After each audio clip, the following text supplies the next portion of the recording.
back, and thank you for tuning in. We are going to be talking current events on the show today. We're going to be looking at stimulus packages and monies and things like that, and and the effect that they have on small businesses. I think this is really interesting because now we're talking from a perspective of the United States. I mean, we live in the United States, and so we know this firsthand. I know that other countries have done similar things. We're not going to delve into the details, the specifics, the nitty-gritty type stuff. We're going to keep it to what we're familiar with, and that's going to be, what effect this is having in the U.S. economy. Mm-hmm. But as I'm looking at this, right now, markets in the United States are hot. Yeah, they're really good. Yeah. Really, really good. Like, you can make money not doing a great job at business. Yeah. If you're in a couple key industries. Oh yeah, especially if you're in those industries. Like if you are in construction right now. Oh, yeah. You're killing it. Yeah, construction is hot, remodeling is hot, Now, so you mentioned construction, and I'm looking at construction. So lumber reached an all-time high, the price of lumber, and so it's ridiculous to build anything right now. Steel is, record high. Oh, yeah, holy cow. So like your raw inputs are just going through the roof. Right. But everyone's flush with cash. Yeah. We've had 2 rounds of stimulus where people have just been given money, and we're talking construction here, but let's also look at like recreation, RVs. Oh yeah, side by sides, new cars. So I just pulled up a list on ibisworld.com, and it's the 10 biggest industries by revenue in the U.S. and this is as of 2021. So the top 10 biggest industries by revenue in the U.S. So number 1 is retirement and pension plans in the U.S. is $1.2 trillion.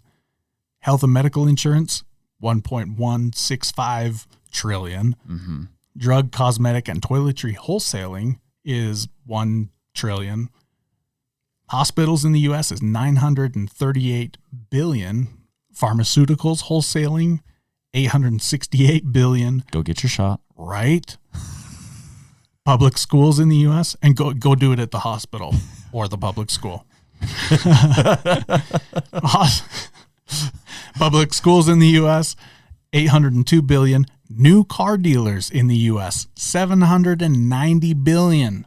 Yeah. Life insurance and annuities, $723 billion. So that's similar to the retirement and pension plans, right? Mm-hmm. Property, casualty, and direct insurance is $698 billion, and commercial banking is $666 billion. They're doing okay with those PPP loans. Yeah, right. There's some really key things in there. I'm honestly a little bit surprised at how prevalent the insurance markets are. Yeah. In this list. Yeah. It makes sense, right? So here's the thing. I don't know what side of the fence your business is on. Are you, because we've artificially picked winners and losers. And that's the scary thing. And that's what we want to talk about on the show here. You might be thinking to yourself, you're like, well, I'm a Main Street retailer, so why do I care about commercial banking? Or why do I care about annuities? And but here's the point. There have been winners and losers that have been artificially selected because what has happened is we've shut down microeconomies. Right. We've told cities and different industries you can't be open or you're limited in how much you can be open. And then we went and shoveled out a whole bunch of money to stimulate up the economy. And when people got that money, well, this is the interesting thing. You take like the restaurants restaurants were all shut down or severely limited. And, people were given all this, stimulus money, but if something's shut down, they can't necessarily go shop there. And so they can't go support their local economy, their local restaurants, their local corner store, whatever. And so it's really kind of shifted what has happened. Well, this is why it matters to you as a small business. If you are making tons of money right now. And I've been working with a couple of businesses that they really, they're having record sales. 2021 has been a solid year for them. And even 2020, they came off of a good year, and they're, doing even better. Yeah. And they're looking at this and they're saying like, oh man, this is great. And I'm like, okay, this is great, but it's artificial. So go ahead and take the sales. There's nothing wrong with taking the sales. Just don't party too hard after you get those. Exactly. Don't operate as though your business is, 50% higher. Operate the same. Keep your level of expenses on par with where you should be. Yeah. And then just pocket that money because it's artificial. You don't know where it's going, things are going to change, as dramatically as we got into this boost, we're dramatically going to get out of this boost. Now, I don't know that that's going to be like a big old market crash. You're going to see some things come down, and they're going to come down hard. How hard, I don't know, but you are going to see some things come down pretty hard.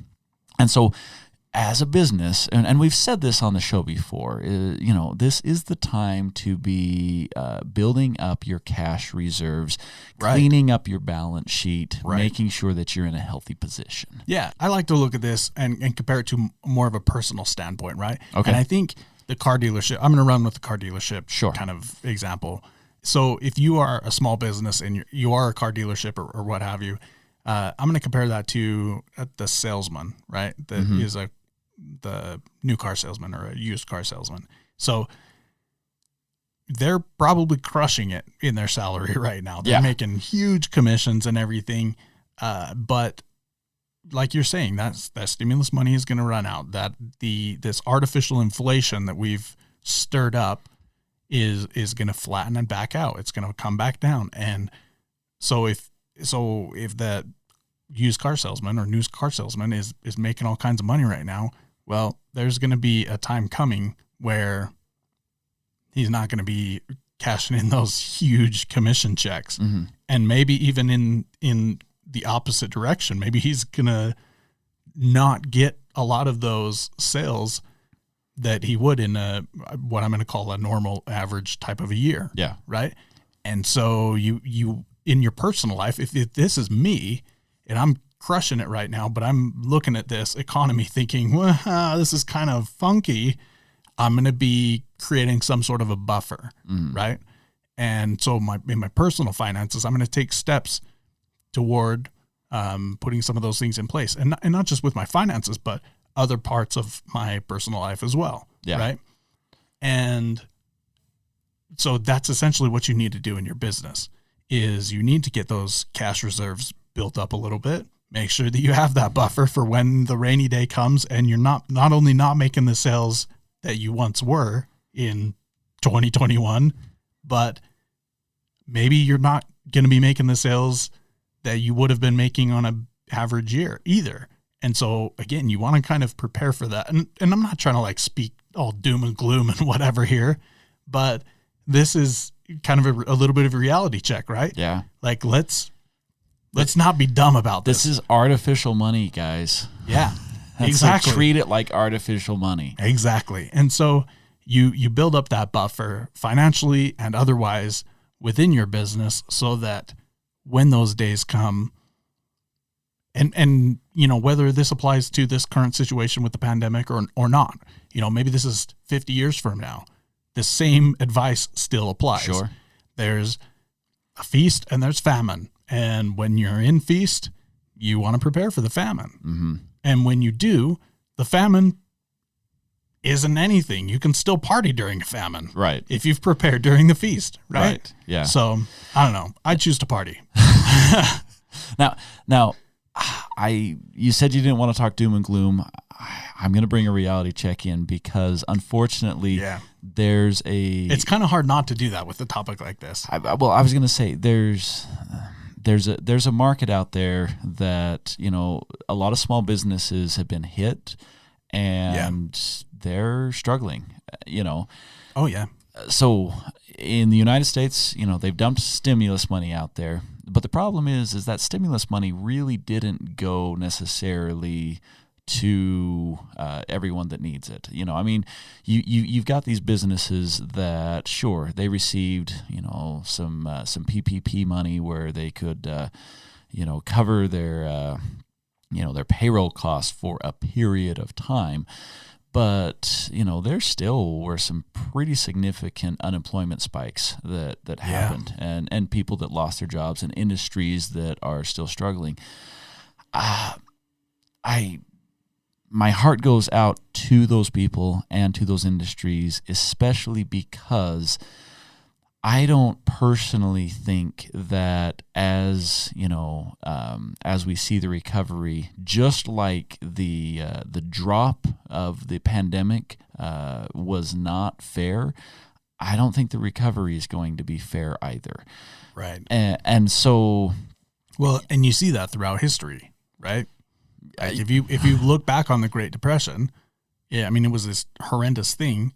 There were a select few people that made an insane amount of money. Yeah, that's true. During that time. Yeah. Right? In the midst of it and in the days following. Mm-hmm. As the average American at that point was scraping by and, having to pull themselves up by the bootstraps and do things that they wouldn't ever normally do just to get by. And there were these handful of people that are like, we're killing it, man. Yeah. So my advice, if you are on the losing side of that coin toss, I mean, nothing to do with you. Like, you just happen to be at the wrong place at the wrong time. If you're on the losing side of that coin toss, you need to take a hard look at where you are, and you need to understand that it might be time to pivot. Now, the good news is, if you are a successful entrepreneur, even if your business was decimated or hurt, maybe it wasn't so dramatic as decimated, but if your business was hurt, you are resilient. You still have the intelligence, the experience, the expertise that you've developed as being an entrepreneur, and that can translate into other opportunities. There are opportunities out there right now. Yeah. And so if you're looking at a business and you're just like, man, my business is struggling, I'm not sure what I'm going to do, now is the time to get creative. Now is the time to really look at what are the opportunities, and now is the time to look for those opportunities and maybe consider doing a pivot, because I don't know that it's the best thing to just wait for us to go back. We're not going to go back to where we were. And so, you need to look at that, and you need to be smart about it. Now, it's so difficult because everyone is in a different situation, and so how do you talk about this universally and have it apply to everyone? Right. And so, we're really not coming on and saying, do this, don't do this. We're coming on and we're saying, look, guys, pay attention to the fact that an artificial situation was created. It's picking winners and losers. And as an entrepreneur, this is where you need to adjust with the markets. You need to understand what is going on. Don't get overconfident, and don't get stuck in, a certain mode of thinking and saying, oh, don't worry, everything's going to, we're going to recover and bounce back. You need to be agile. You need to be smart. Get the proper advice from, competent mentors, coaches, whoever you work with. But it's time to think, and it's time to take appropriate action. Yeah, I totally agree. I think that there's a lot of hope here, right? Because we have this wonderful opportunity right now to not only reap this harvest, but we also have the opportunity to take a look at what's going on with open eyes, right? And really in an open way, accept the fact that a lot of this is artificially inflated, and do something about it. Yeah. Like we're in a really good spot right now in a lot of ways. And again, my heart goes out to those people who have been super negatively affected, and this hasn't been kind to them. I know that exists out there, and it breaks my heart. It honestly does. I feel so terrible, but like you said, there is opportunity out there. There's still a chance to make something of this and have it be something positive. Not only right now while things are good for a lot of people too, but in the times to come that we have this opportunity to prepare for, right? Yeah, absolutely. So with that, we're going to go ahead and cut this one off. We hope that you're enjoying these current event segments that we do occasionally.